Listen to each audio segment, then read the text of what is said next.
Okay sir. আসসালামু আলাইকুম ভাইয়া।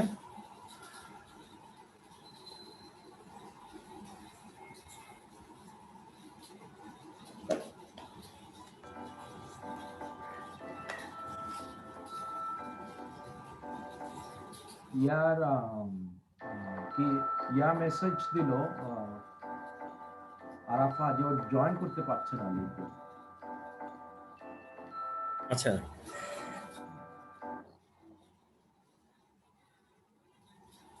ওই ছাত্রদেরকে যদি মিউট অডিও আর ভিডিওটা মিউট করো তাহলে লোকজনকে লোকেট করতে পারবা মনে হচ্ছে।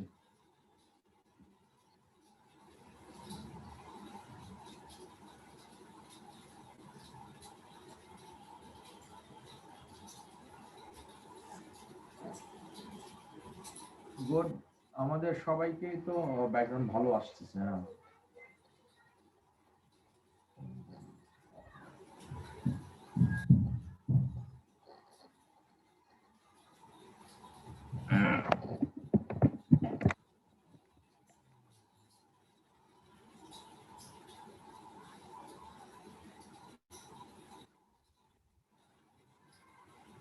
it's 50 already. 50 কি পার্সন না 750? No, I mean 750. Well, it will definitely reach higher. এ লুপু করতেছে এটা অ্যাডমিন কে? Yes sir, জি স্যার, আমি স্যার। গুড।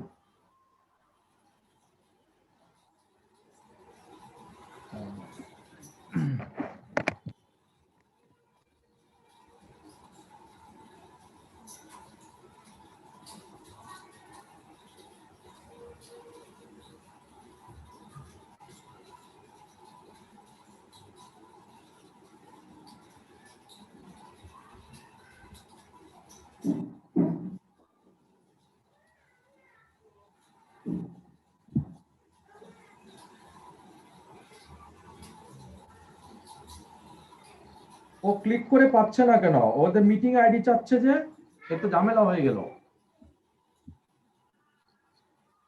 আরাফা কি পাচ্ছে না? মিটিং আইডি চাচ্ছে যে। কে চাচ্ছে? কে চাচ্ছে? আরাফা ও তো ঢুকতেই পারতেছে না। কি বলে? আর আমাদের এই আইডিতে ইয়েতে যে আছে, এর আগেও তো জয়েন করছে, সে কেন পাচ্ছে না? বুঝলাম না তো কি হলো।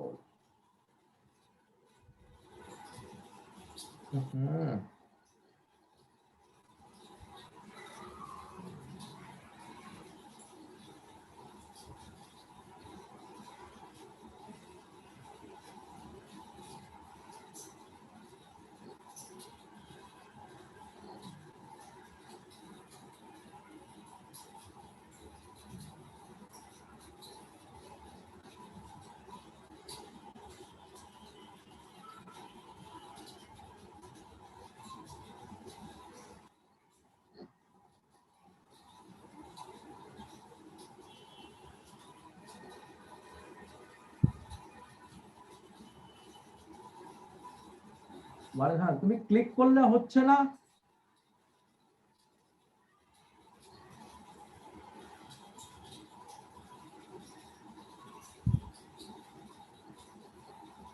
আইডি পাস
আসসালামু আলাইকুম। আসসালামু আলাইকুম স্যার। আসসালামু আলাইকুম স্যার। ওয়ালাইকুম সালাম। স্যার ভালো আছেন? আলহামদুলিল্লাহ। Thank you sir that you entered a bit early. আপনি তো 45 এ বলেছিলেন। জি জি স্যার, আমরা 45 এ ওপেন করেছি স্যার। আপনার আচ্ছা হয়তো কোনো দিক নির্দেশনা থাকতে পারে, দ্যাটস ওয়াই।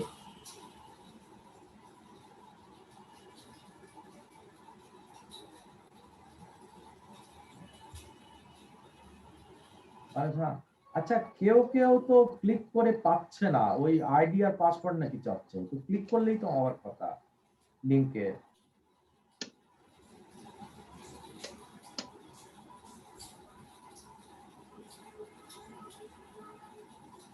স্যার আমাদের আমাদের আরাফা পাচ্ছে না। আরাফা পেয়েছে মনে হয়, এখন আরাফা কানেক্টেড হতে পারছে না। স্যার জয়েন করতেছেন, উনি পেয়ে গেছেন।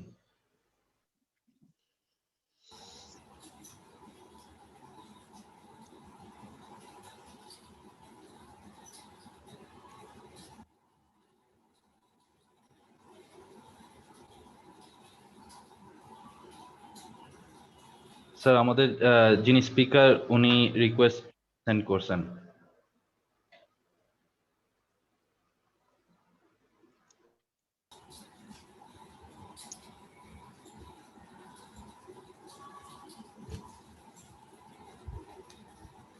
স্যার আমাদের স্পিকারকে আমি অ্যাড করলাম। স্পিকার আসছেন? হ্যাঁ, জি স্যার, জি স্যার। ওকে, শিওর শিওর। ওকে আমাদের চেয়ারম্যান আসে না, আসে না। চেয়ারম্যান স্যারকে আমি আবার একটা ফোন দিচ্ছি এখন। Hi, what's up? Hi, good afternoon, good evening there. It's good Hello. afternoon, but we have here good evening. Yes, I know that it's nearly 8 a.m. in there. 8 But- p.m. p.m. Yes. We would be lucky if it were morning. Yes, in here it's snowing a lot. Cool. So you're gonna have a white Christmas probably. Early signs. Definitely. At least we are 100% in the hello, mood. আসসালামু আলাইকুম sir. Hey, mute. Moise. Sir আমরা in করছি sir.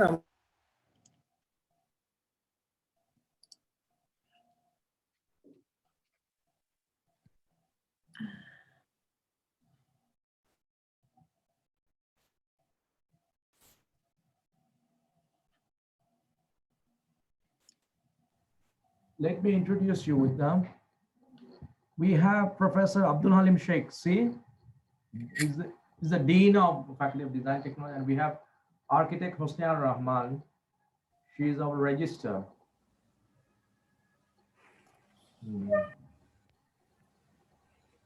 And you know Mohiddin, you saw the picture, right, Mariana? Yes? You know Mohiuddin, Mohiuddin Akhan. You saw his picture. Yes, yes. Yeah, Mariana, yeah, we have a little chat on Messenger.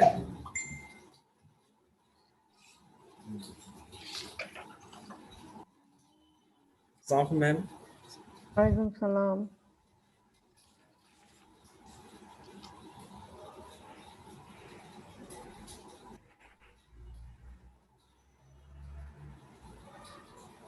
Our chairman sir is joining.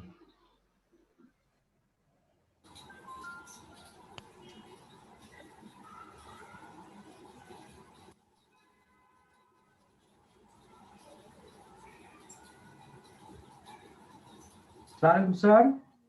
Assalamualaikum, sir. Assalamu sir. আসসালামু আলাইকুম।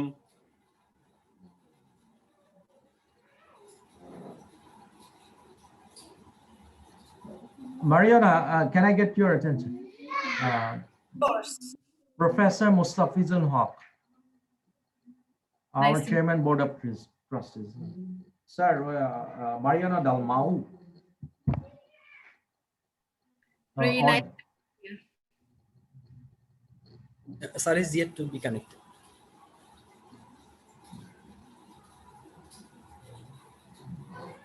আপনাকে unmute করতে হবে sir. unmute করেন। এই যে এবার হয়েছে, হ্যাঁ। Hello. Yes, sir, we can hear your voice. Thank you. Excuse my coffee.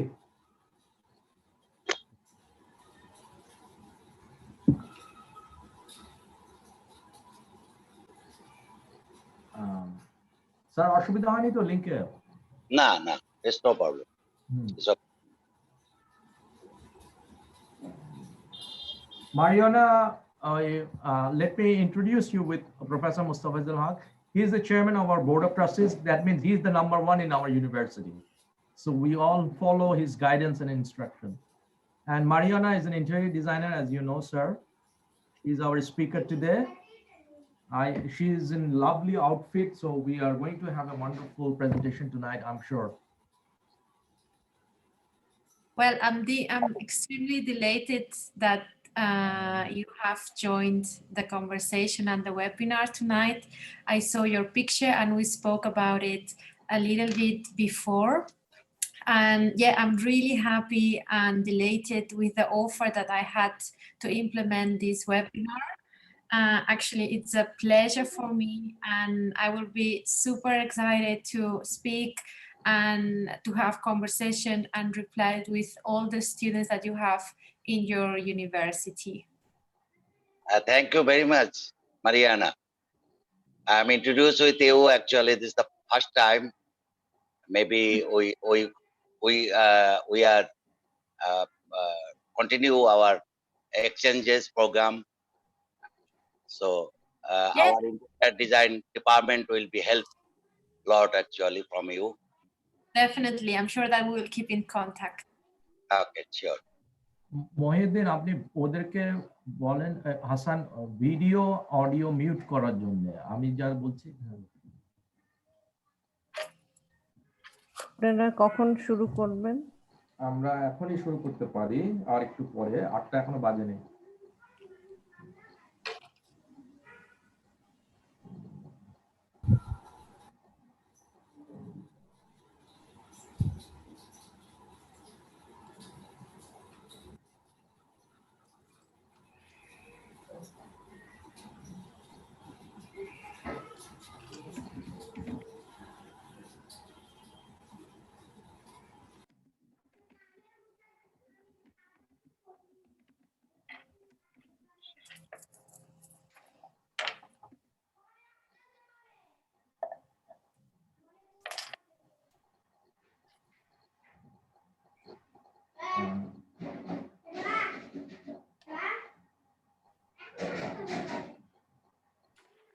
Want to clarify that everyone can listen to me properly.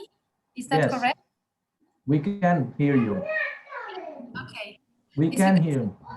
Fantastic, because I am not wearing microphone, but I think the one that I No, have is no, you are okay. okay. Fantastic.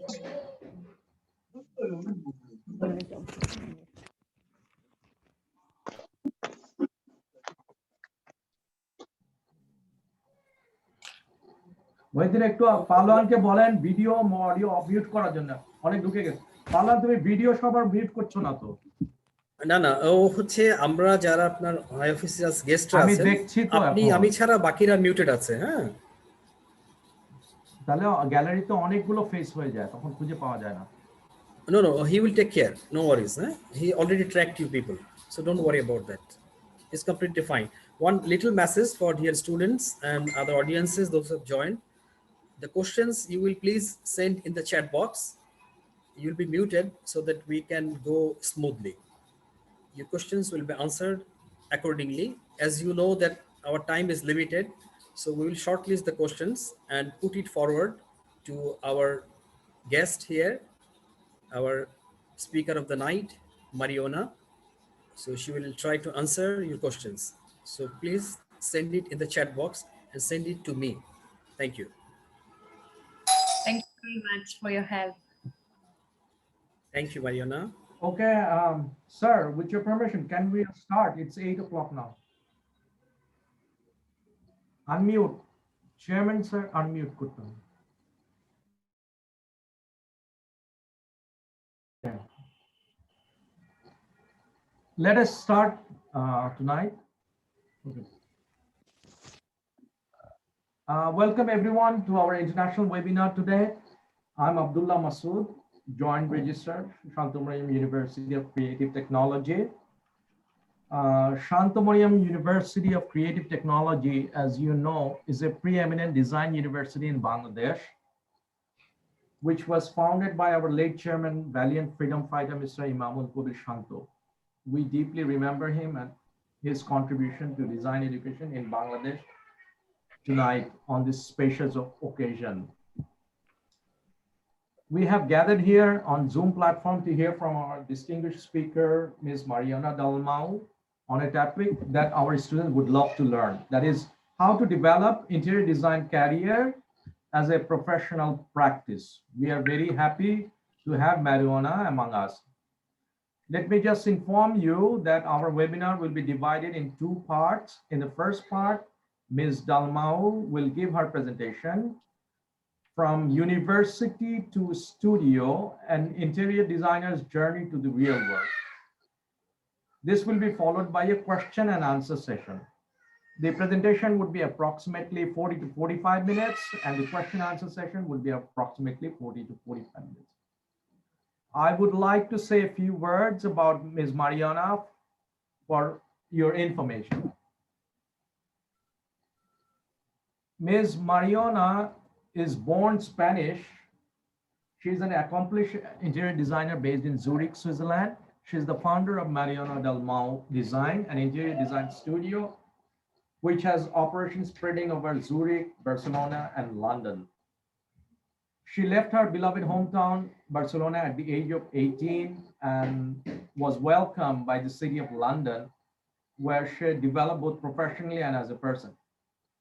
As she says about her, her first acquired skills included learning how to draw a floor plan, and personality-wise, she learned how to coexist with different cultures in a cosmopolitan and avant-garde environment. The mixture of visions and practical experiences alongside her extensive travel journeys forged the versatility and authenticity of her design. Zurich, Switzerland has been her latest great adventure, as she says it, and the door to start creating her own works. Mariana says her biggest inspiration is nature.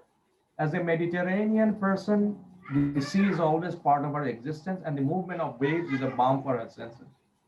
Hence, her designs could be described as very eclectic and emotive.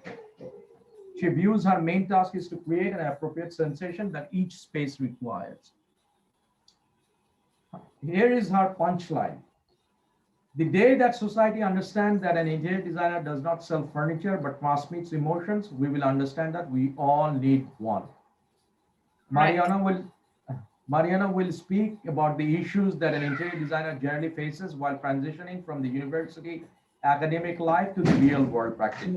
She would discuss how one designer can develop a successful practice and own career as an interior designer. Her practice is mostly focused on the European market. It will be a great opportunity, I believe, for us to learn from a successful professional interior designer who excel internationally. I'm delighted to welcome Mariana tonight as our guest speaker. Mariana, go. Thank you very, very much to you for Abdullah for this fantastic introduction. First of all, I would like to mute everyone if it's possible. Just give me a few seconds. Okay. I'm going to introduce our honorable chairman to the audience, and Fantastic. let's hear a few minutes from him. Now, dear participants, I'm very happy to welcome our honorable chairman, Board of Trustees, Professor Mustafizul Haq, who is among us this evening. He's a celebrated modern artist. Professor Haq encouraged us in our efforts to arrange this webinar and provided all our guidance. He's a professor of fine art in the University of Dhaka. He's a celebrated modern artist with a penchant to introduce innovations in his work. He gained experience and worked successfully in product design during the early days of his career. I'm welcoming him to participate with us and request him to kindly say a few words for us. Professor Mustafizul Haq, please, few words for us. Thank you, Masood. Dear students, our distinguished speaker, Ms. Mariana Dalmau, faculty members, and my fellow colleagues. I am extremely delighted to be able to join with you tonight in Dhaka at this international event. I sincerely thank our distinguished speaker, a renowned interior designer, Miss Mariana Dalmoy, for giving her time to speak before us, particularly for our students on interior design, professional practice in the real world. It has been a great pleasure to know you, Mariana, and collaborate with you. I am confident that our students, faculty members, and other participants will learn a lot from it. Being a painter myself, I am personally also looking forward to learning from you, your expertise and experience. We hope that we will have more exchange and collaborating work. Mute হয়ে গেছে, chairman mute হয়ে গেছে। Oh, thank you, sir. Okay. Okay. Thank you. Okay. I am also personally thanks Mr. Abdullah Masood and Department of Interior Architecture for arranging this webinar event. I urge our students to able this opportunity to learn from Mariana and expand your imagination to the wider world. Please enjoy this enjoy this presentation tonight. Thank you, everybody. Thank you. Thank you, sir. We have among us, as I can see, our registrar, Architect Husna Rahman. So please welcome Husna Rahman, please. Yeah. Thank you. Good evening, Honorable Chairman, my fellow colleagues, dear students, and our guest speaker for today, Mariana. So we are very honored to have you among us.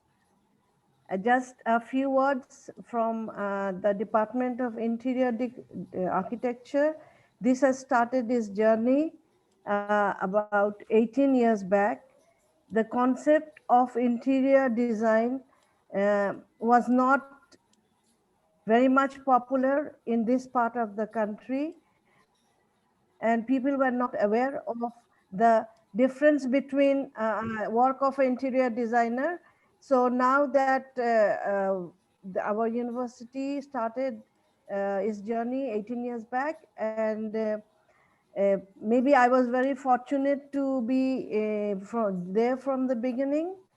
And also in the field of interior design, this is the first university which is giving a professional degree in interior architecture in the whole region of South this Asia. Southeast Asia. So we are very proud that this department exists in Shanto-Mariam University of Creative Technology. Also that we were shortage of teachers, and I was fortunate to be, guided by sort of Berger Paints and other foreign collaborated companies in Bangladesh, where I did some teaching in interior design, and that is how my journey started, and I could guide my students and teachers in this department.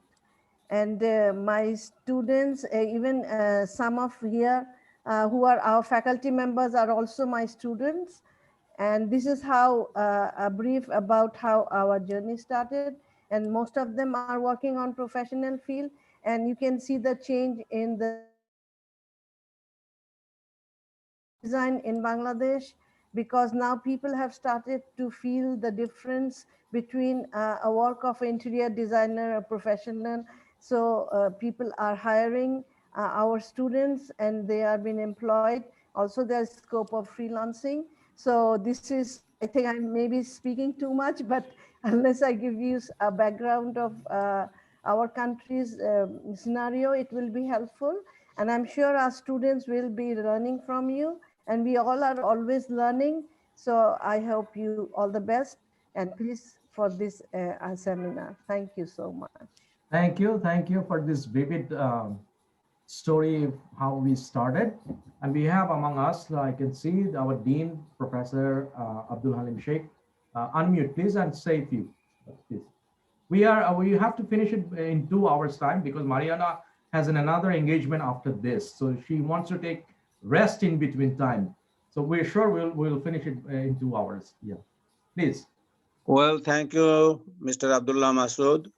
Assalamu alaikum and good evening, respected chairman of Board of Trustees and our distinguished speaker today in this webinar, Madam Registrar, and my colleagues and students. It's very pleasant to me that this webinar has been arranged by the Department of Interior Architecture, and we have a nice speaker and about this department. Actually, this was our department is the pioneer department in this area, and the madam already said that about 18 years ago, nobody really knew that there was an area like this. Now this has been flourishing quite a lot, and today I think our students and we and I myself will learn a lot from this webinar. I wish this webinar to be a great success. Thank you, everybody. Thank you. So I think we can go into the actual presentation. Before that, I am handing it over to Architect Mohiddin Akhund, who is the head of interior architecture. Please give a preview and let Mariana start, please. Well, thank you. Good evening, everybody. I'm so very delighted to see all of you down here. Especially, we are very thankful to our honored guest here, the guest speaker. And from the busy schedule, our chairman managed to provide his time, our dean sir, our register madam, our IQCL heads, and all high officials are here. So it's a delight for us. I won't make it longer. I just want to tell you one thing, that is, learning environment matters a lot. We are very fortunate here because we have a holistic environment here. Why? Simply because we may have it for the first time. We are always looking forward to learn new things. As you heard from our honorable register madam, that this department is the first of its kind. So in our educational system in Bangladesh, this is a new dimension. I mean, we used to have interior, undoubtedly, because since the very beginning of mankind, we have interior. But looking it into a profession, then applying it from thought to actual application, management of it, these total things, this learning process is yet to be there in our case. But as you heard that it is already 18 years that we have been going through this. So there are changes, but still, if you think of the pyramid, we are still in the flat part of the pyramid. We are big in numbers, we are handling the things accordingly, but yet to reach the top. So we need to get encouragement, learning from others, as you know, that there is no other option rather than learning and putting it forward. Because the only way is to learn and to collaborate with others. So this is what we are actually looking forward to. And one good thing is, as you know, the changing landscape of our country, things has changed. People's taste has changed. So it is going through a very, I would say, inspiring stage. Interior, it's coming up like anything. And it is a responsibility.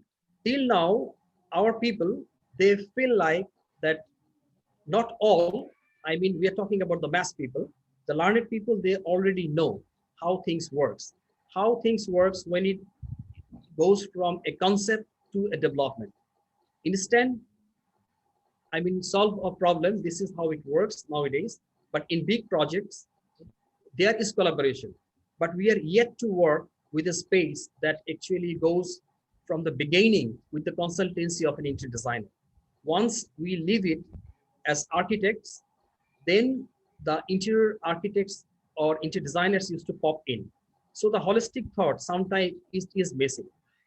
So in big projects, which is defined as a project, there we are having the opportunity.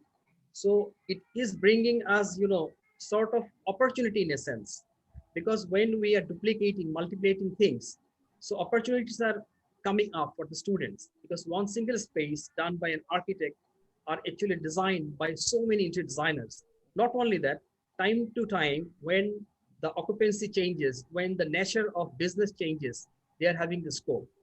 So in a country like us, we need plenty of interior designers to shape our, things in a good manner, in a design manner that we can feel good about.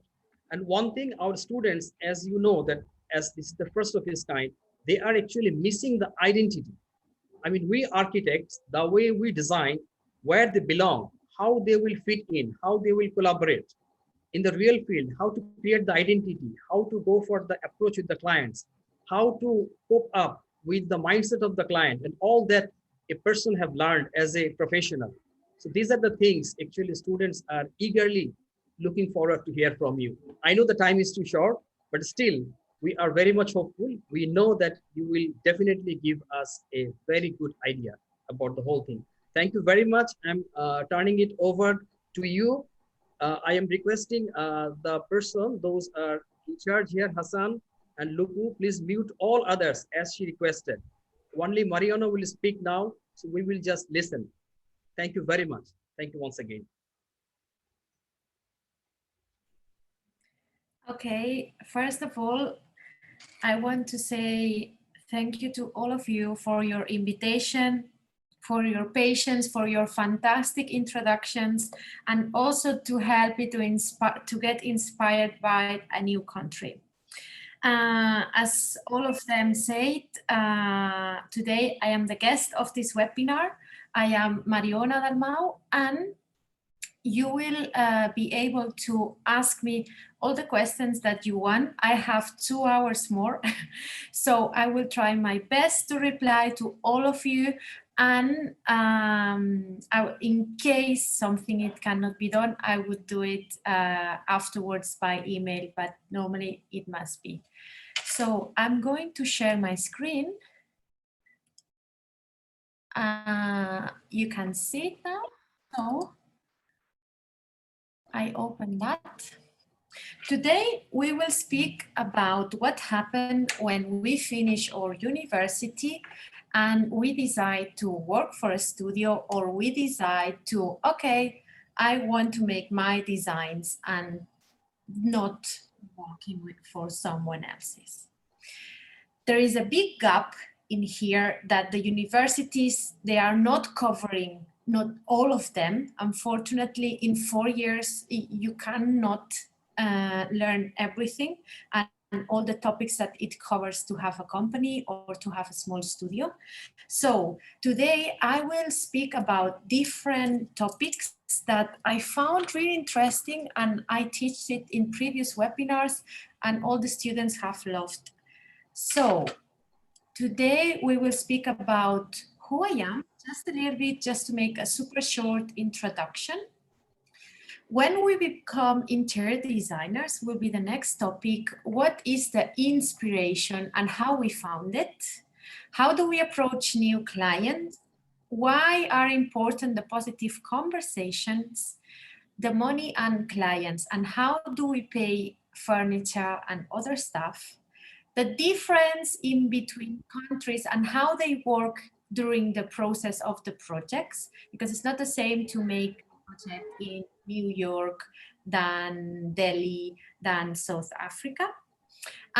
Roots and values, that is really important, and it will be during all your journey in design.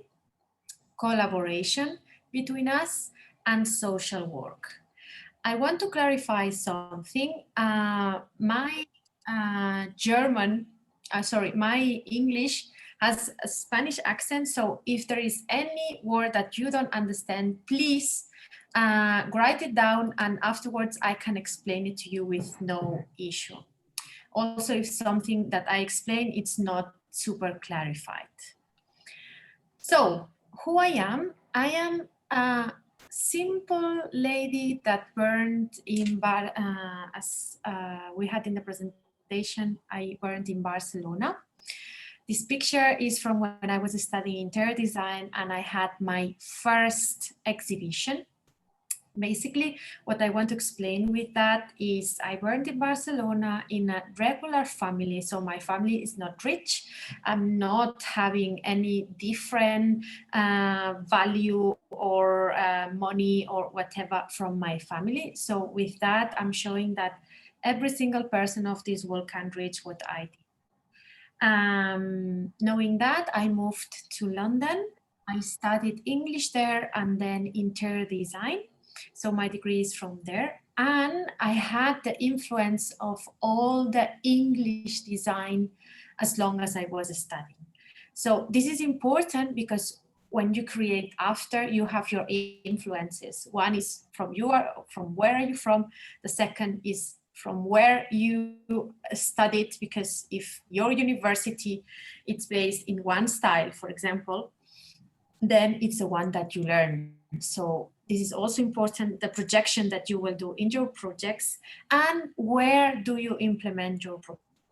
At the moment, the projects that we are having, they are in Europe and different countries in here.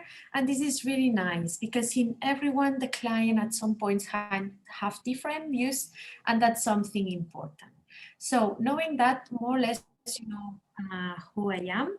My studio in Switzerland, it's small. I am based in Zurich.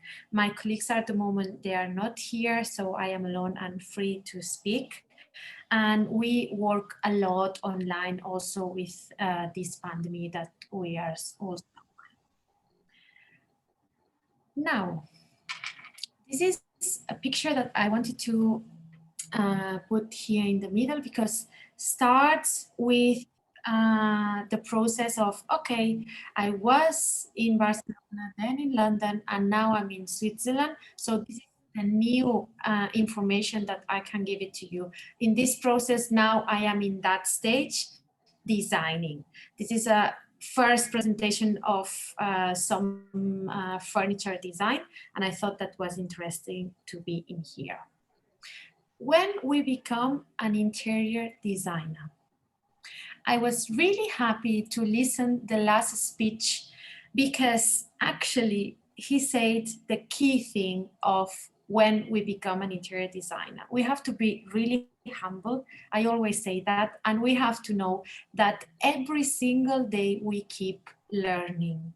So what I'm trying to say with that, we really have to think that when we finish the university, yes, you have a title there that it says that you are an architect or that you are an interior designer or that you are a furniture designer, whatever. But at the end of the day, every single day I receive emails from different brands, from different companies that they promote new brands, new technology, new materials.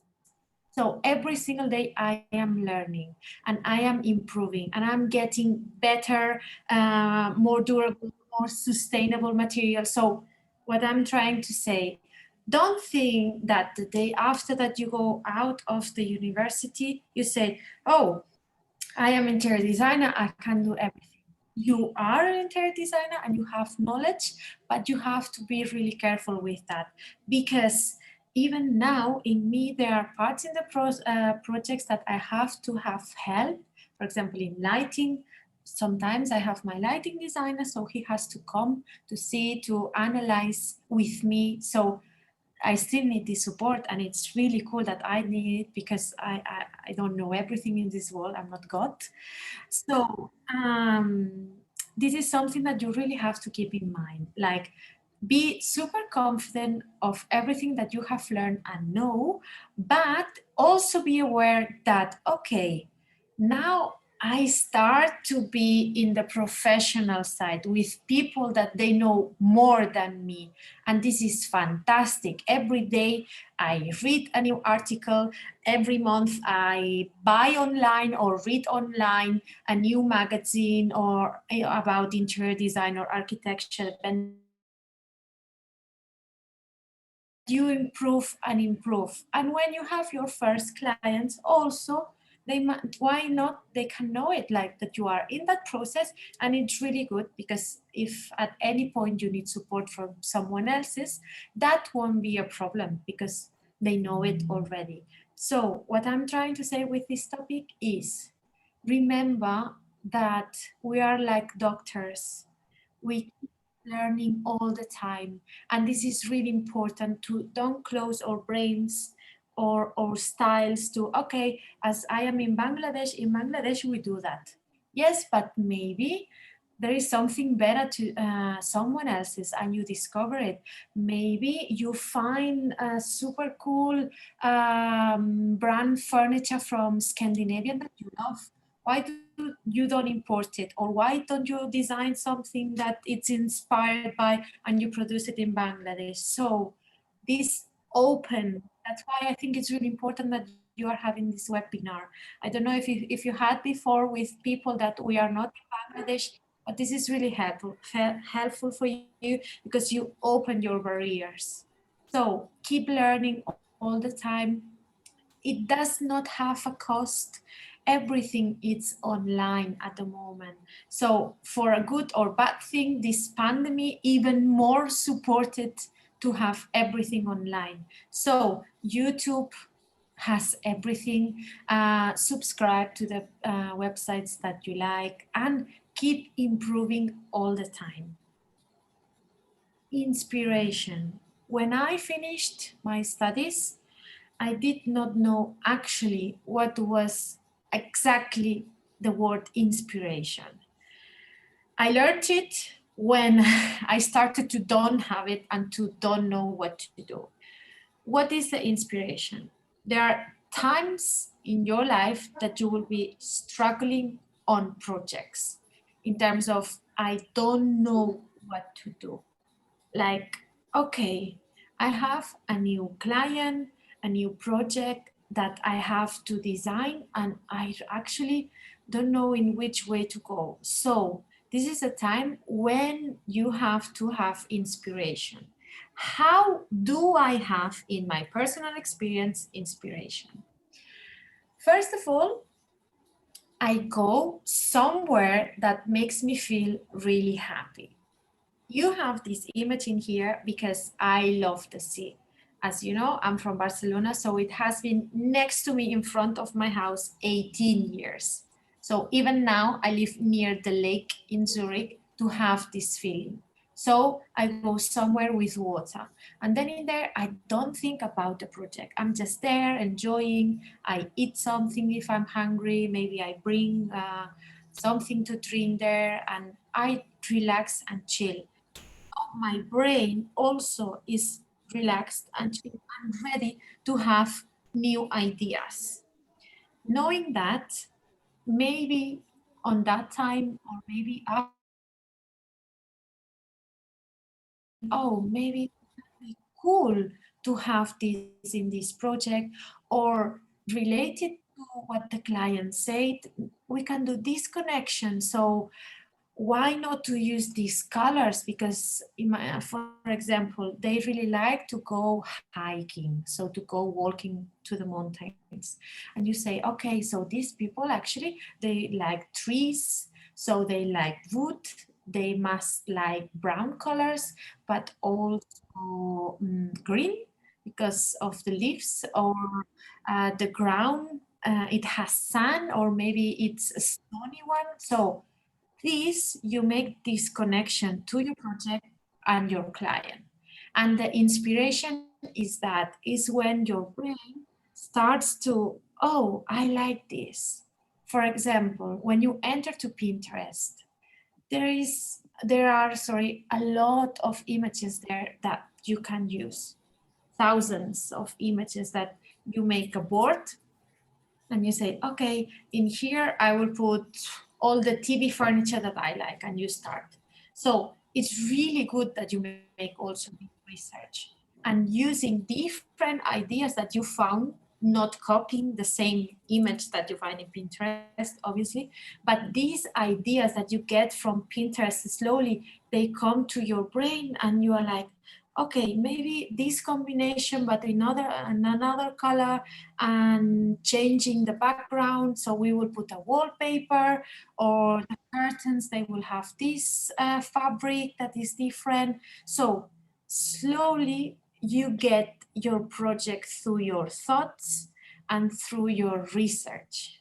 So when I make a project, always the first thing that I do after my first meeting with my client is a PDF inspiration with images that they come to me that I think that they would like. And here's where starts my inspiration for this project. This image is really important. This is me actually. Making wakeboarding is a sport, but it's related to water. So on that weekend, I was doing that sport and I had to design 54 bathrooms for a hotel in Spain. And I thought, okay, this hotel is a seaside one, so why we don't reproduce the waves? So the way that we did it, it was in, as you can see, with the tiles. So the tiles, they express this movement of the waves and how the water comes up and down. So this is actually an implementation of your inspiration. And I think it's really important to be successful and different in this sector. We are a lot of people working in this sector and this is fantastic, but all of us, we have to be different for a reason. So if you don't mark this difference, then you will be just another interior designer or another architect or someone to work for someone. But you won't be as creative as your brain can be. You believe me, you can design things that they don't exist. Yes, we had an email last week of the awards of 2020 interior design furniture awarded, and believe me that we found fantastic things. If someone is interested, I can send you the link with no problem, or after the presentation I will place it in the chat group. We will forward it to the students. Thank you. Fantastic. So how to approach new clients when you are starting your own business? It doesn't matter where is it in.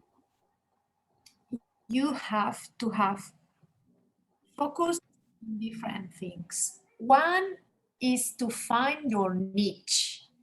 Your niche is who you want as a client. Who you want, I don't know, middle class, that they earn that money, that they want to invest that money, and they have approximately this age. So you make a profile, a template person that you want as a client. And then you think, okay, how can I reach these clients? Yeah. So here's where the marketing starts. And this is something that you don't learn in the university. Marketing online, marketing offline. So I had to study that after I finished my studies of interior design, because you cannot know everything. You don't know about finance also. So marketing online, you really have to be online. Find this niche, to find this client, potential client, you have to have a Pinterest, Instagram, Facebook, online marketing if you want to, and promote you and show projects and everything. But also marketing on you join every single meeting about interior design in Bangladesh. Of your ideal client. So if your ideal client is, I don't know, people that they work in the government. So you join that because you need to get in touch with these people. So we have to move forward our brain and think, okay, I have to find this ideal client in my life. Okay, knowing that, you really have to know who you are, because internet now is full of fake things, is full of projects that the people they did not do because they copied and pasted. So you have to be self-confident a lot. So to be clear, to be humble, and to think, okay, I am able to do that. So if you are able to do that, then go for it. Focus on that. Find your ideal client, online marketing, offline marketing, as much as you can. And then for sure, you will find it. If you don't, you are doing some mistakes then. Personal values. Normally, we are set up with some values from our families, from our parents. Sorry, I have to drink a little bit. So, and as long as we grow, we have the same ones, or they improve, or they change, whatever. But your personal values, they have to be with you all the time. So don't pretend things. Don't change yourself. Like, no, you are like that. The people has to call you because of you, because of your designs, your creativity, your brain, your explosion that you have here that is different than mine one. Otherwise, they would call me. So this is really important, your personal values. Who you are, where are you going, what you accept as a client, what you don't accept, to have that. Love what you are doing. Without passion, you won't succeed. You won't succeed, sorry, you won't 100%, because it's a super difficult sector. There are a lot of competence in here, and at the end of the day is the style. So there are maybe people that is more prepared with more experience. So you are here and they are there. So you slowly have to go up and up and up, and you can't just do that if you love what you are doing. So if you want to have your own studio and you don't love architecture and interior design, I am really sorry, but you won't succeed, because it's really tough. There are a lot of hours, you lose a lot of friends, people are focused in other things as long as you are focused in some things. So really love what you like and examine yourself and know exactly if you like it or not. Open your barriers to new projects. So here you have 3 images. This is me in online calls with my clients. So why I'm putting that in here? There is no excuse that COVID don't allow us to crack on with our businesses. No excuse. As long as you are able to have internet, for sure. For me, it has been a difficult year, but super productive and successful year. I learned a lot. We improved the business. We changed things. We worked in 3 different countries, and I was in here in this office working in 3 different countries that I could not travel because of the COVID restrictions. So if I can do it, you also can do it. I'm not really special. So open your barriers. Like, it's fine that you start in Bangladesh, but why not, I don't know, Delhi or whatever, wherever you want. Like a country that it calls you and that you can do it. Start to open your opportunities in that country. Luckily for me, my clients out of Switzerland, they are referrals from clients that I have had in Switzerland. So this is fantastic, because at the end of the day, I did not have to make promotions in Germany until now. Maybe in the future I will have to. But one of my dreams is to work in Singapore. and I don't have any contact in Singapore, so I have to find this contact there, or see how I organize this. But yeah, my aim of this Open Your Barriers to New projects is that there is no excuse saying, oh no, the studio won't succeed, or I don't even start because yeah, now with the COVID. No, now is the time that the people are changing a lot of things.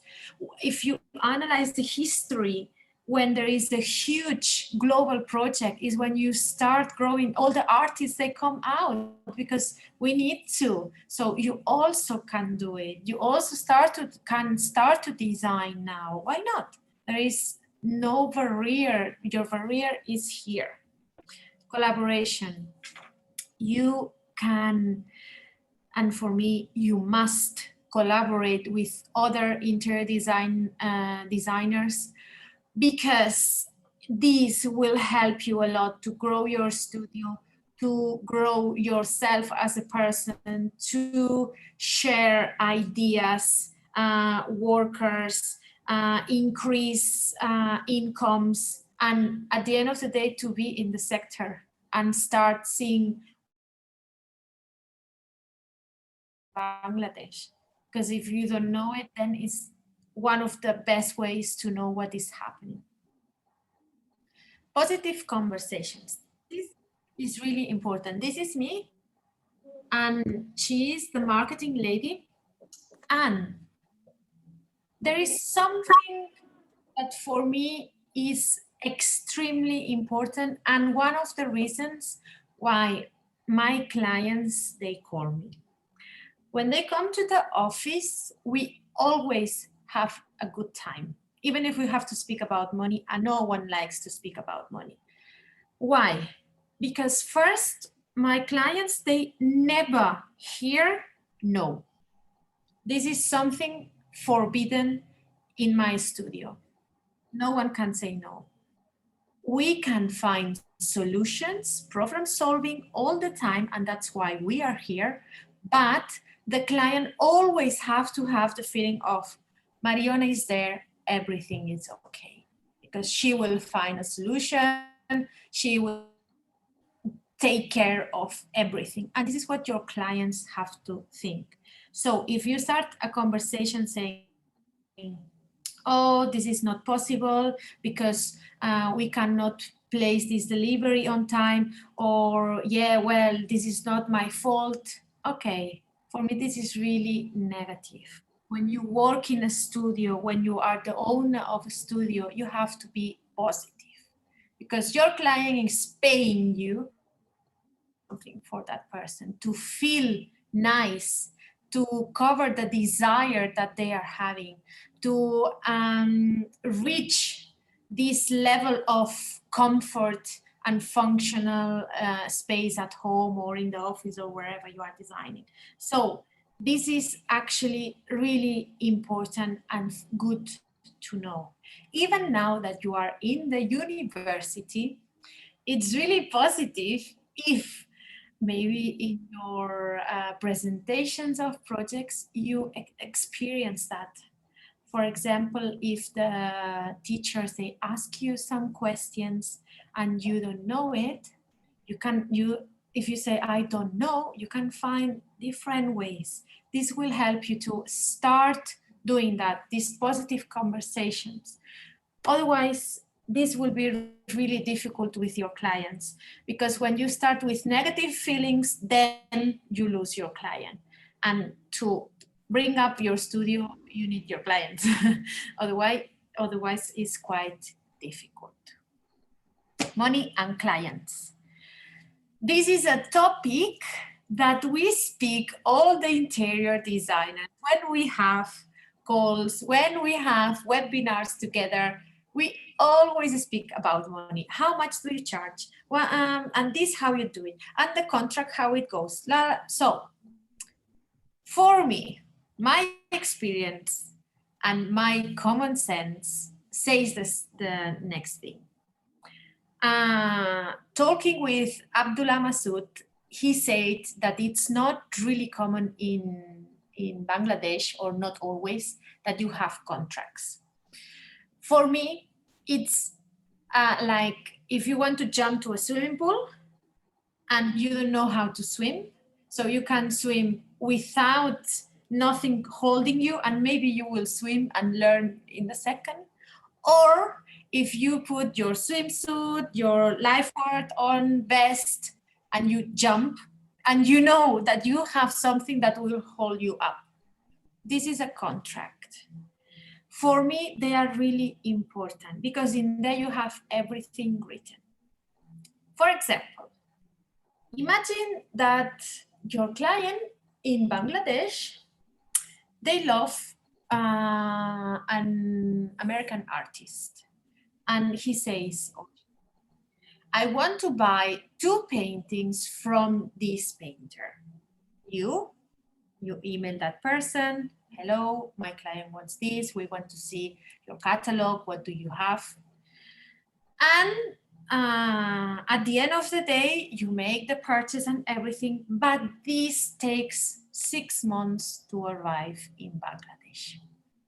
So you have all your project finished without the only thing that he wanted, the paintings.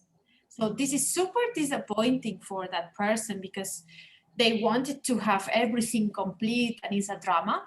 So if in your contract you have this written saying, when we make some shopping out of Bangladesh, probably this can happen, that then we have a delay on the end project picture, let's say. So you can have this positive conversation saying, yes, you are right, I fully understand you, but this is on the contract because, you know, this happened to me and my experience says that. One example. Second example, you make a site visit to the project and on that day, I don't know, you have your tape measure and suddenly it falls on the floor, bah, and you break 2 toes of your client or of a worker. What do we do? It's your mistake because you dropped that, not intentionally, but you did it. So if you have in your contract written a sentence said, in case Mariona Dalmau breaks something or injures someone, the insurance of the company will cover all the expenses, la la la la la la la la. Where is the problem? Everything is written, no stress. As less stress as possible, as better in your life, because when you will be dealing with 4 clients calling you all day in 3 different countries or 4, this is a huge stress that you have. So as clear as possible your contracts, this will support you to anything that can happen in a project. There are always small things that happen, always. This is normal, like a delay, something that the delivery is not correct, or maybe you have to redo a design because the client is not 100% sure. Always there is something, and that's why you have to have a really good communication with your clients, positive communication, and to be, as I said here, 200% clear with money and clients. Don't be afraid of saying, I have to charge you that money for this project, because as you are self-confident and you know who you are and what you can do, where is the problem? You give the warranty of your design, of your experience, your inspiration, your power, your passion to that money. So when you have a negative conversation saying, yeah, well, no, yeah, I thought that it can be that money, but what do you think? So here they already know that you are doubting, that you are not sure. So as I said before, self-confidence is going to be really important, and more when you are clear. You can have it written in a paper, you speak with them, yes, because this is going to be 8 hours and 12 hours and these visits and that. And I think that, yeah, this is a nice price that I can give to you. So if you speak in this way, in a positive, always the client maybe will say, okay, maybe we can change it, or can we pay it in different stages? Of course, yes, you can then have this positive conversation and win this client. But the important part of this section of the webinar is please be clear and not to hidden anything to your client about money. If we have to increase something because now the painter needs 2 hours more, and instead of being this money is that one, then communicate to your client, okay, we have this issue, so we'll spend that money extra there. Is that fine for you? Yes, no, we have to deduct it then from somewhere else's. So then you again find a positive conversation with your client. So countries, they are all different, and we have different cultures, different everything, style, whatever. So in my experience of working with different countries, I would like to tell you that it's extremely super positive that if you are an architect and you work in another country, this means that you need to know and follow a lot of legislation from that country that you don't know because you studied or you worked in another one. So for me, I studied in London and I work in Switzerland. So it's pretty difficult for me to work without an architect with years of experience in Switzerland, because then that person will know a lot of things that they can or cannot be done during the process of construction or changing walls or whatever. Also, now I'm talking about Switzerland. Every single city has different regulations.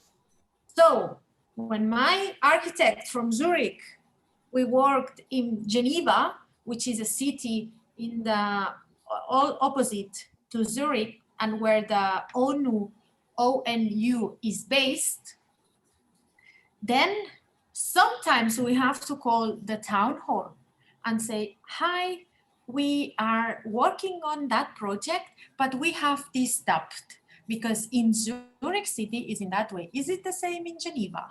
Then they say, yes, no, this changes, blah, blah, blah, blah, blah. What I'm trying to explain you is you need to have one contact in this country. At least if you are building an architect from there. Because as I said, if I have a project in Bangladesh, I will be the main interior designer, but I won't be the architect for sure. Because maybe there are materials or there are regulation, legislation, whatever, that I have no idea because I'm not from there. I did not study there. I did not work before there. So it's normal that I don't have this knowledge. So when you start to expand, don't hesitate to contact colleagues. They will collaborate with you. They will be really happy to support you. Maybe some of them know and they are like, oh, don't email me anymore or something, or not even replying, but you always will find someone that to support you. And it's really important that all the processes of construction and interior design, they are not the same in Switzerland than in Barcelona, than in London, than in Germany, France, Italy.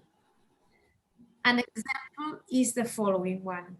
In Switzerland, every single thing that you place in a house or in a construction, let's say, has a specialty study.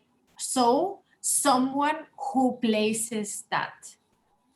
For example, when you make a toilet, you have one person who puts the tiles another person who puts the joints between the tiles. Then you have another person that puts the tiles on the floor, or maybe wooden floor, another one, the plumber.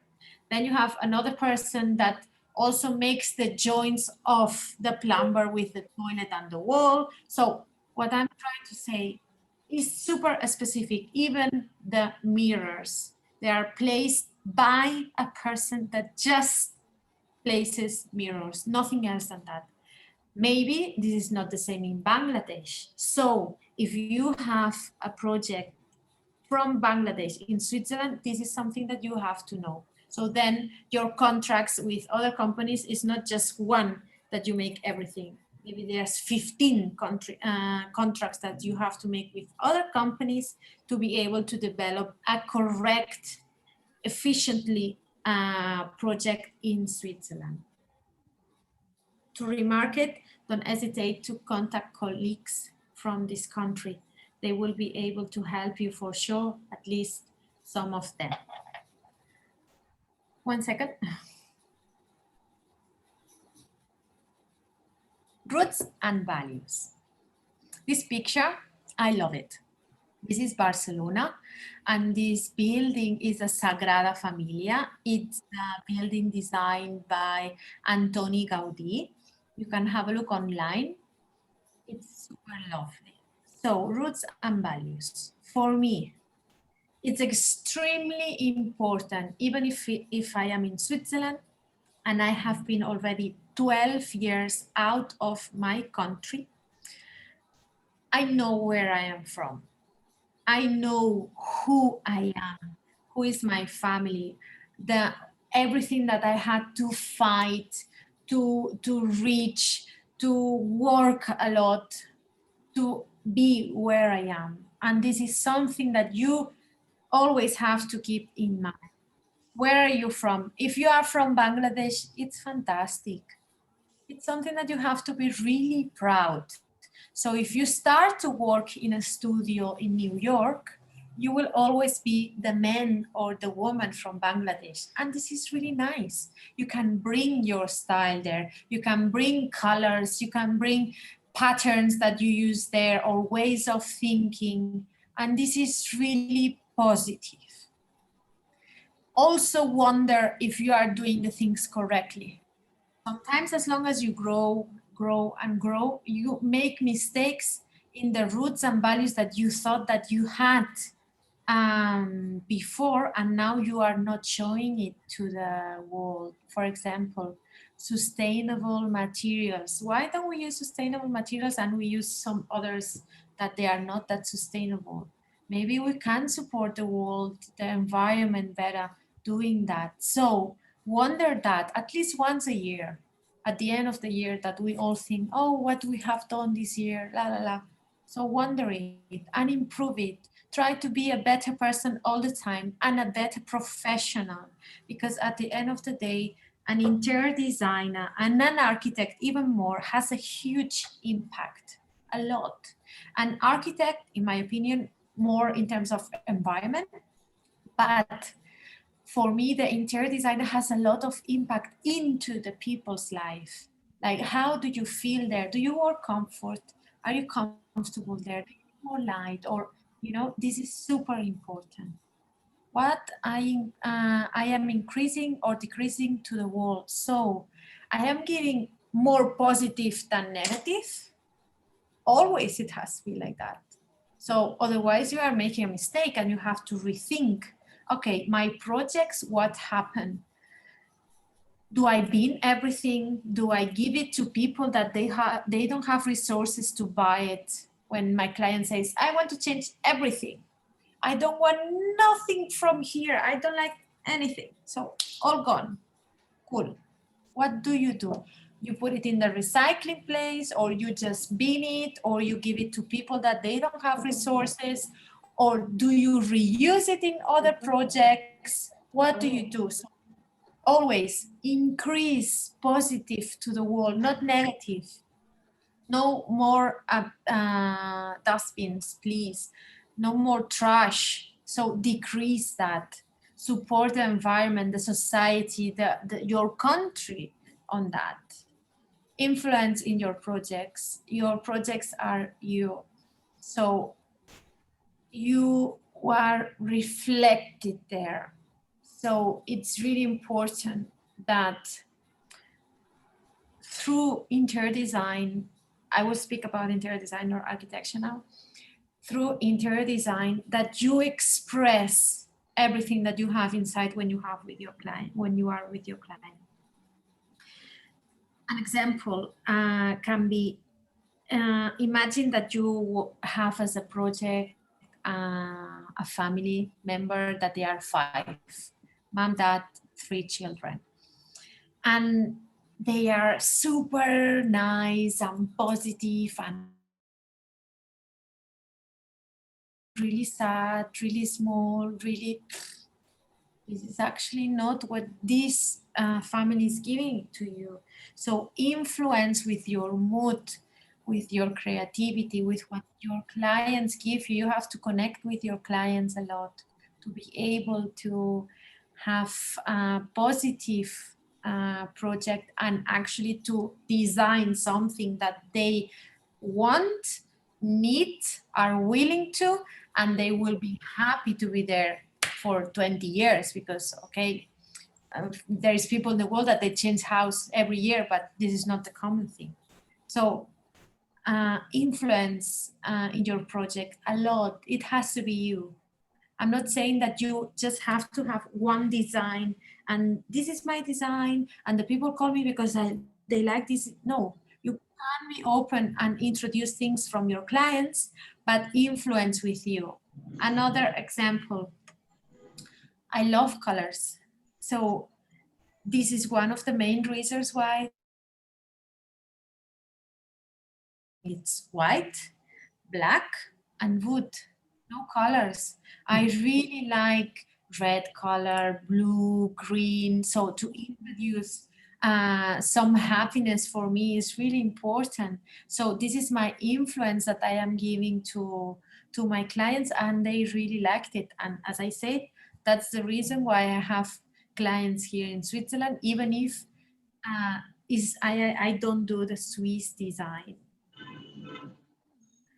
Collaboration. Okay, this is super important and this is one of the main reasons why you are listening to me tonight. Basically, I really trust on collaboration. You really have to support other people. You really have to improve some others.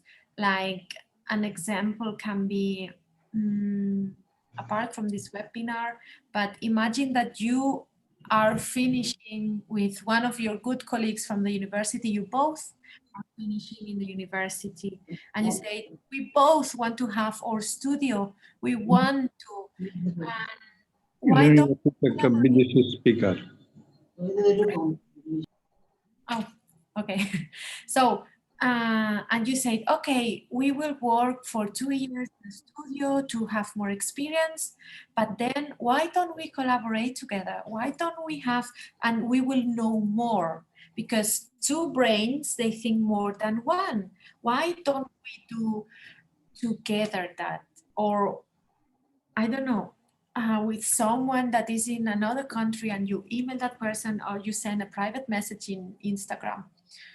I find super cool what you do. I would love to learn it. If you want, I can collaborate with you in your next project related to that style, for example, for free, just to know it.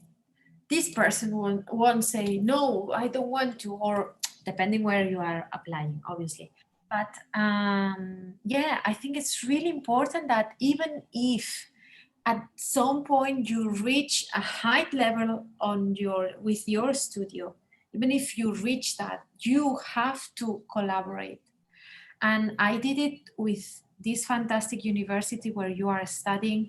I did it last week. I do it today in 1.5 hours in Switzerland. So you really have to, because as more as you give to this world, as more as you will receive, for sure, you really have to do that and support. And if you have a good contact, like for example, a good painter, and you know that a friend of you, an interior designer, is looking for a painter, call, hey, I have a super good painter, he can work with you. This is the phone number, cool. So try to share. I have a lot of interior designer friends, honestly. I don't compete with them. We are not competing in here. No, we are all different.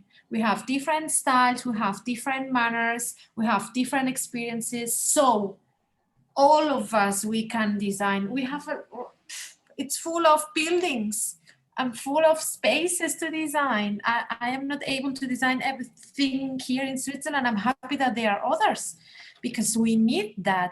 And as we had in one of the speeches in the beginning, we really need every single country to rise in interior design, to feel nice at home. Even if you have more or less resources, that's fine, but at least to be fine there. This is really and extremely important. And with the collaboration, you can reach way more than if you don't collaborate. Believe me, 100%. The last part of my speech today, I have tried to be as fast as possible, is social work. As you can see in here, I collaborate in an association called Architecture for Refugees Schweiz. That suddenly they also have Architecture for Refugees Bangladesh. I can post after also the link there. So it's really important that you do social work. You can choose where, there is no problem.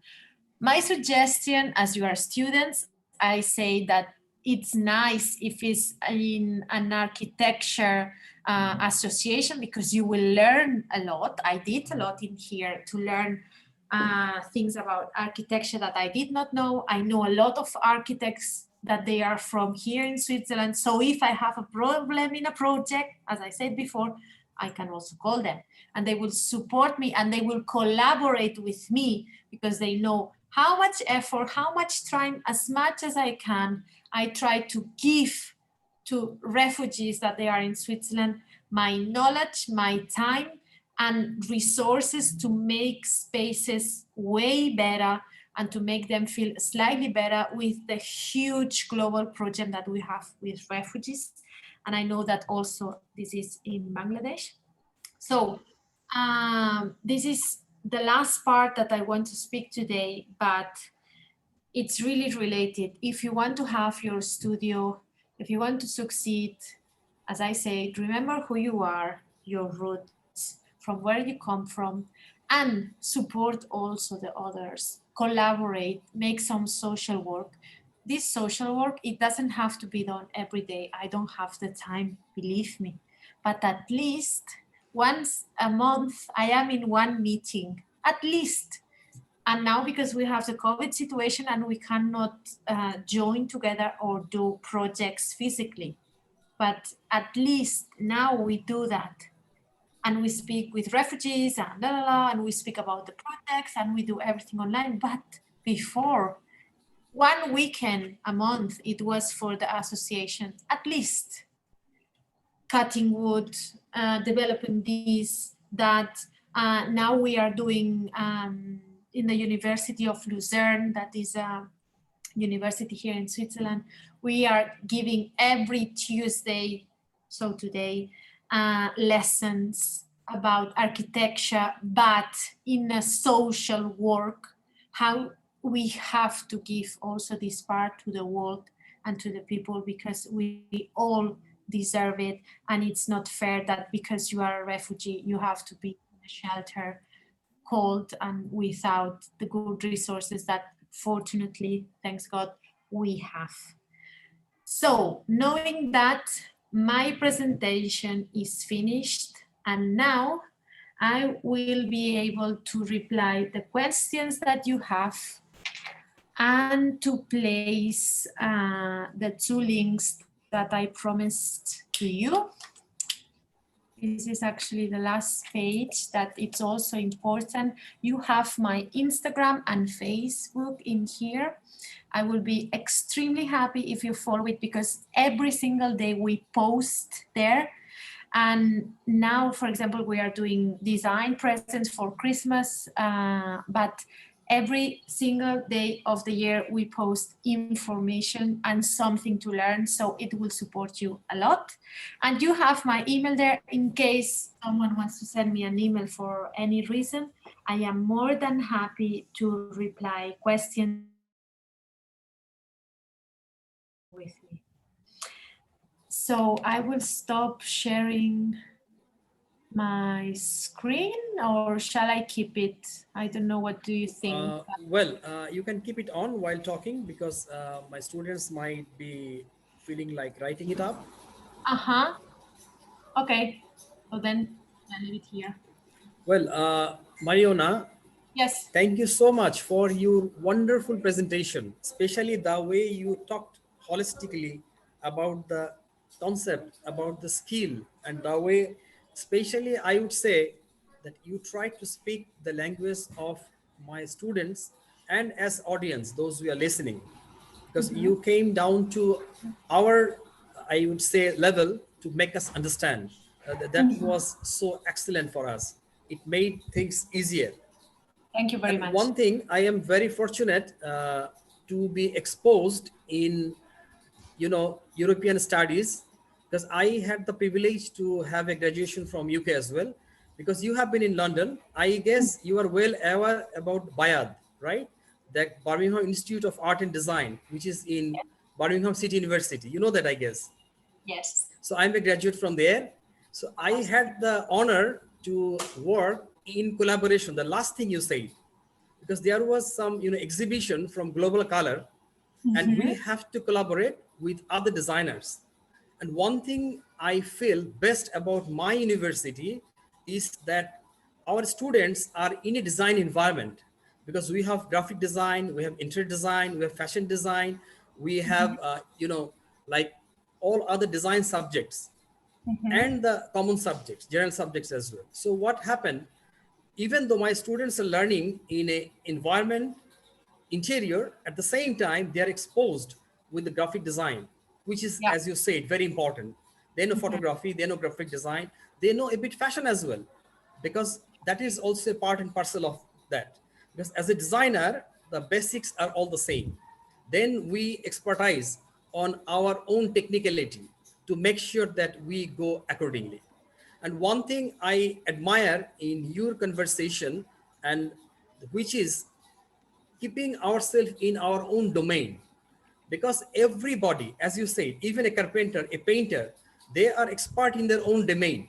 And if we can make use of that expertise, that will make things our better rather than penetrating their domain. So being respectful to the client, which is a very, very important thing that you say. This is one major thing we face, because of lack of education and understanding of the design. All that we have learned, knowing that what the client is perceiving or carrying in his mind for year after year, he's dreaming something in his mind. And once he's exposed to us, what happened is they sense that what I am telling or I'm providing is not exactly what they're asking. In that case, we sometimes have a bit tough experience to make them understand, because as you are paying me for the best solution, if you don't get the best solution, you will actually be suffering in the long run. And there are precedents that it happened. Because I had the honor to serve this department for last 10 years as head, and I'm serving for last 18 years as architect, because I'm basically architect, so I got the privilege of having those two blends in myself. So I have done from Philippines. So what I have seen when I am working as an architect or an interior architect, I mean, how to collaborate. Our students are truly suffering at this point. But you have already answered that keeping the respect and staying in our own domain, we should work accordingly. So sorry, I was, taking a bit long. I have, our students are willing to know from you. You have elaborated, and there were some questions that they used to talk with us. You have answered most of them, but still there are pretty good questions waiting. So I Okay. would request you to be passionate. You are passionate, and I was wondering, how could you go straight? You have been speaking for so long. I mean, with full enthusiasm. This is something to learn for us. Thank you so Yes, much for that. this is actually something that when we talked about positive conversations, it's also this part. You are not my clients today, but we are talking about my field and my sector. So I really have to be positive and energetic on that.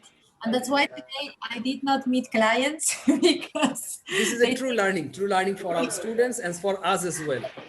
you We Thank really you, have, have, thank you very much. I we would have, request, yeah, student questions. Is Arafat here or you, Moiddin? I guess Arafa Yes, is sir. here. I would request her, as Yes, she sir, will I'm be here. asking questions that actually came up from our audience.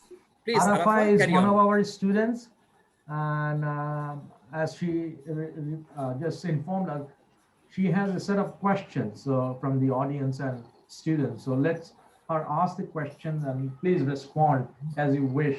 Mariona, please. Arafa.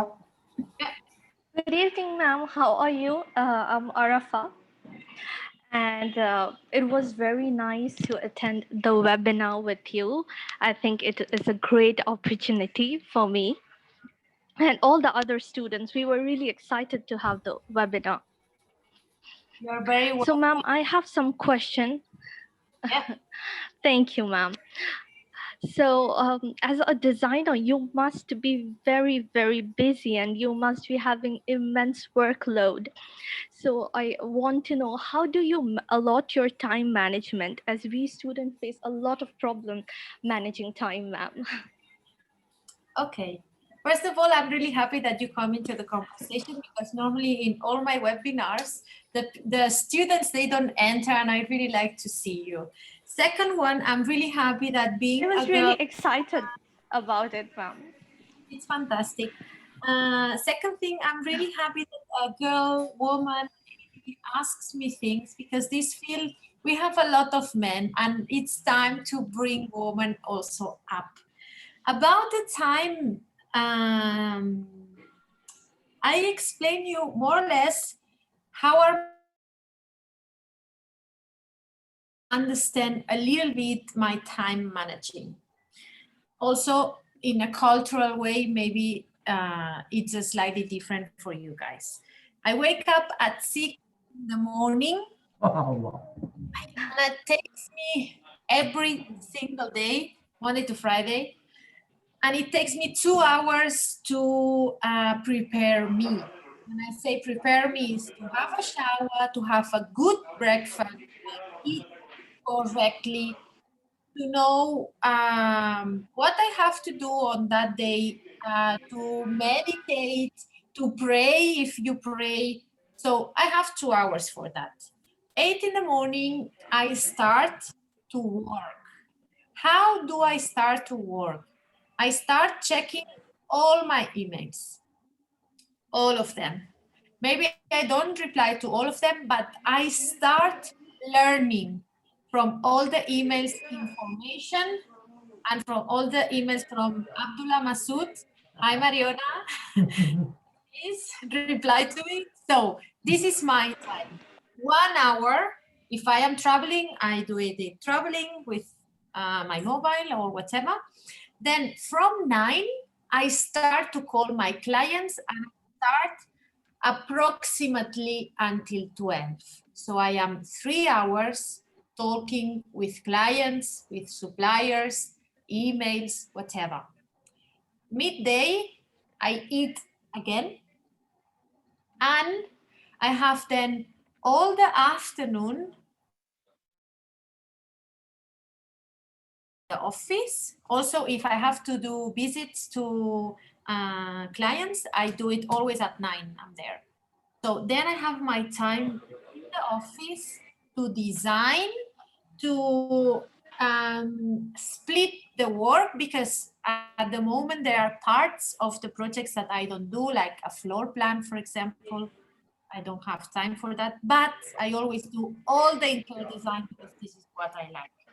So I have from 1, let's say, until 5 or 6 to design every single day. Maybe I have a call that it's not really long or something, but I give me my time to do that.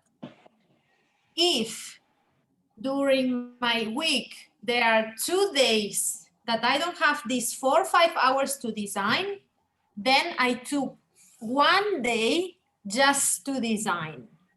So I cover these hours on 1 day that normally it's Friday.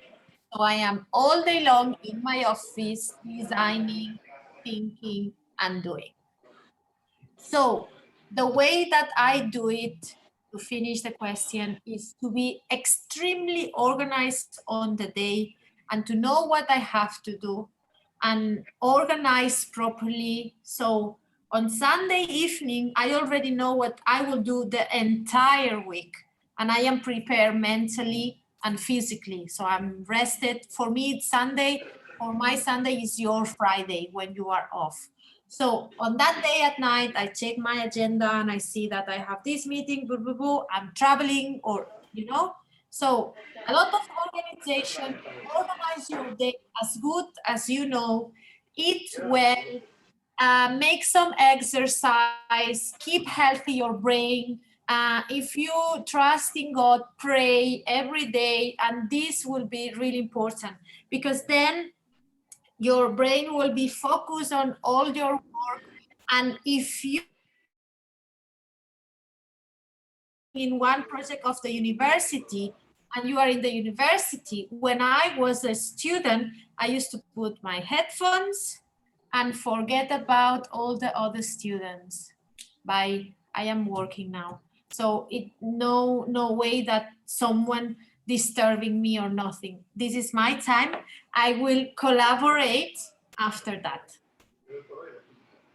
I hope this helps.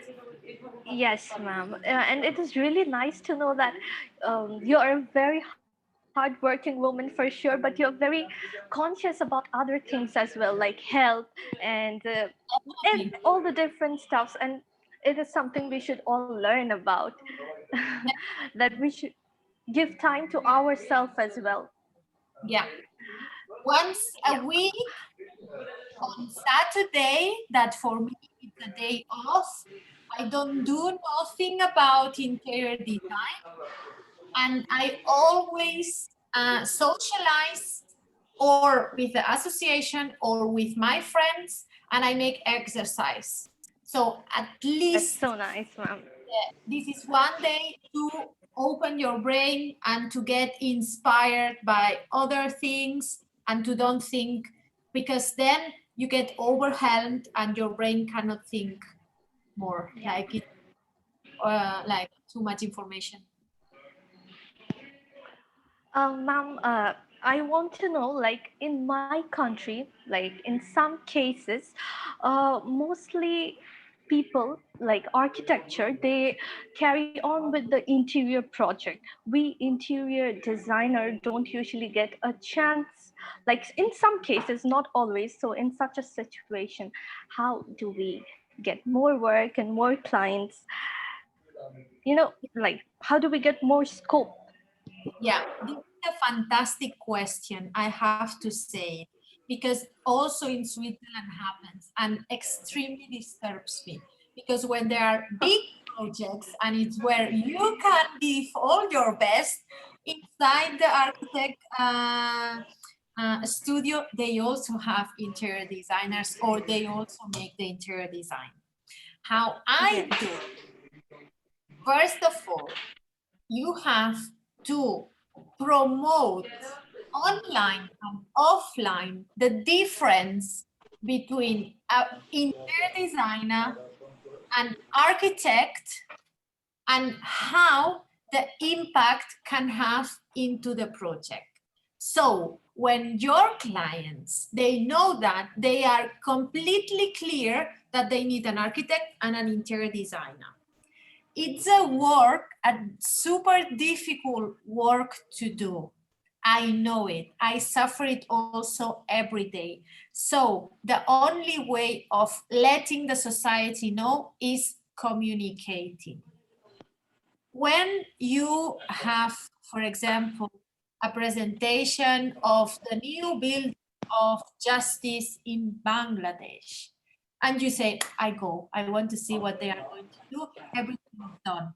But at least in Switzerland, I don't know in Bangladesh, you can make questions, you can see the project.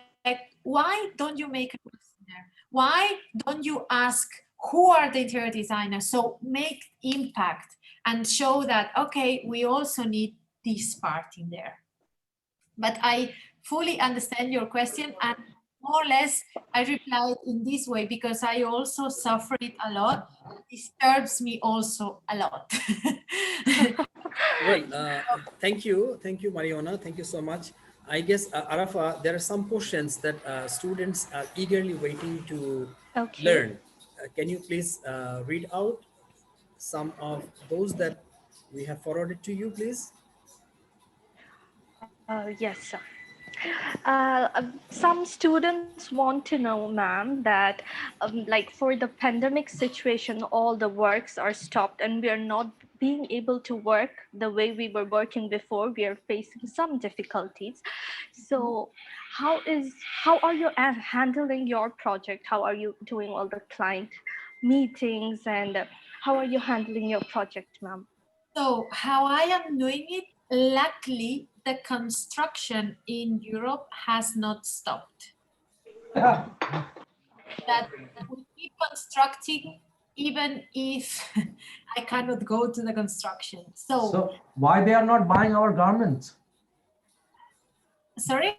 Why they are not buying our clothes? All the factories. It is a question to make also.